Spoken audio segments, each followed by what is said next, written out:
खानानं राजाला आलिंगन दिलं आणि दगा केला.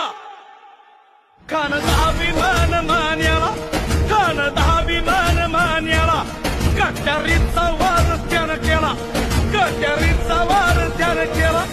खर खर आवाज झाला, खर खर आवाज झाला. चिलखत होतय अंगाला, चिलखत होतय अंगाला. खानाचा वार फुका गेला, खान गडबडला. इतक्यात महाराजानं पोटामध्ये पित्व ठेकला, पोटामध्ये पित्व ठेकला. वाघ नखाचा मारा केला, वाघ नखाचा मारा केला.